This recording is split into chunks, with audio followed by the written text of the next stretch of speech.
Hi, Jonathan Schrager here for Seconds Out, joined today by James Degale, MBE, Olympic gold medalist, future world champion, we hope in Britain of course. How are we doing, James? Yeah, all good, just here chilling with the fam, weighed in, feeling good, feeling nice, I've ate, drunk, so I'm feeling good and I'm raring to go tomorrow now.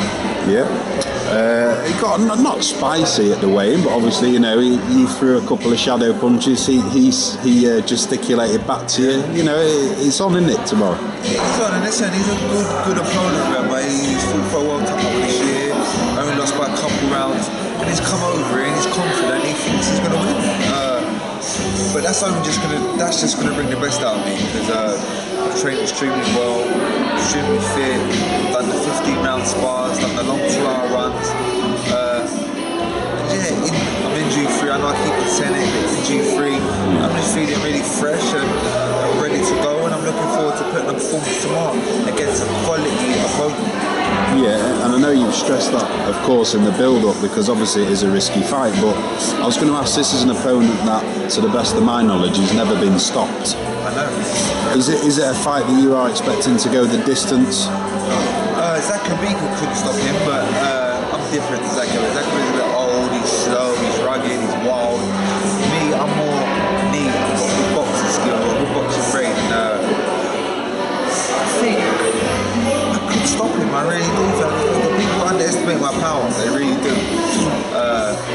When they get in there and they can't hit me, and they get hit with shots from around the side and hooks and out bolos, it's hard to deal with. So, and listen, he's a come forward, he can box his back foot, but he likes to get stuck in. So it's going to make it interesting fight, and while it lasts, it should be good. Alright, and then obviously, you know, if and when you prevail tomorrow night, the fight that certainly hardcore British fighter fans want to see is you and Carl. I've noticed a change in your kind of approach to talking about that fight now. I know at the start you were uber respectful to Carl. I'm not saying you're not respectful to him now, but you've sort of switched tack a bit. You've been saying, oh, I think he should retire, maybe preserve his legacy sort of talk. Is this a bit of mind games? Are you trying to lure him maybe into something? It feels like he's disrespecting me a bit, because he said I don't deserve it, I need to earn my stripes. Well, I've won the British, I've won the European, I've been boxing final eliminators. What else am I to do? People don't want to follow me. What does he want me to do? I've done my bit, and I'm mandatory champion for your world title, so if I fight me, it'll be strict. So it's easy now. And I say it's not about me chasing shots, it's about me chasing my dreams, and that's what I care about. Do you think there is an element with Carl that he just doesn't fancy the fight with you? He knows stylistically. I just think he don't fancy it. I think stylistically, for him, I'm wrong. The people he lost to are good, technical, nice fighters. The movement, the speed, it kills. And I think I'll be too much for him. Honestly, he's strong, he's ambitious, he's got a good chin, a good heart, and that's his attributes. Because really, technically, he's not the best, but it's got him so far. It's got him so far, being strong, tough. He's a bit awkward. He's so like, you know, I say it probably wrongly, but he's so shit, it makes him good. Like technically, do you know what I'm saying? He's so poor, it makes him good, and that's what he's crazy. But listen, you've got to give him respect because what he's achieved in boxing. But if you don't want to fight me, just give up the belt so I can move on and move on time. That's what it is. And do you think obviously he's renowned for the granite chin, but surely, you know, you reach a threshold and an age whereby your chin can't hold up forever. So if it came to a stage where if you did fight him, if he carries on, you know, do you think he could? Well, listen, he's been dropped before with good shot, but he has got a good chin. But sometime down that line, it's going to run out. Your time's going to run out. Your chin's going to go in the end. It happens to the best of them. So is his time coming? I don't know. Will he even fight again? We don't know. That's what I'm saying. But time's running out for him about the IBF title, because he's got to let the IBF know by the end of the month, by the end of December. So time is running out. think he's half waiting to see what I look like, to see what if I look good, if I look rubbish. But I won't win, because if I look good, he's going to make excuses and say that I'm not ready and say he needs to earn his stripes. If I look poor, he's going to say, what's the point of fighting him? I'm better than myself, so I'm not going to win. Yeah, and obviously he'll be there tomorrow night, working for Sky presumably. You know, if you do as you're planning to do, going there and win emphatically, we have some words for him.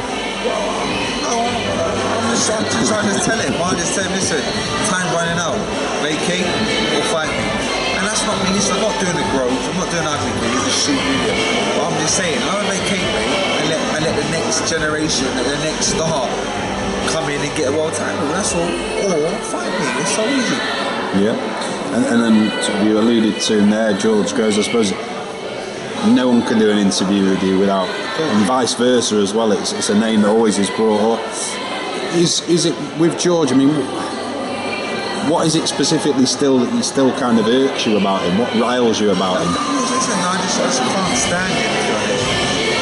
I try and explain to people, this ain't like building Kevin. This has got a long history. This goes back when we were 13, 14. And him basically living in my shadow. Me going to Olympic Games, winning Olympic gold medal, coming back, turning professional. Him obviously beating me. It's history, there's history there. I just don't get along, man, from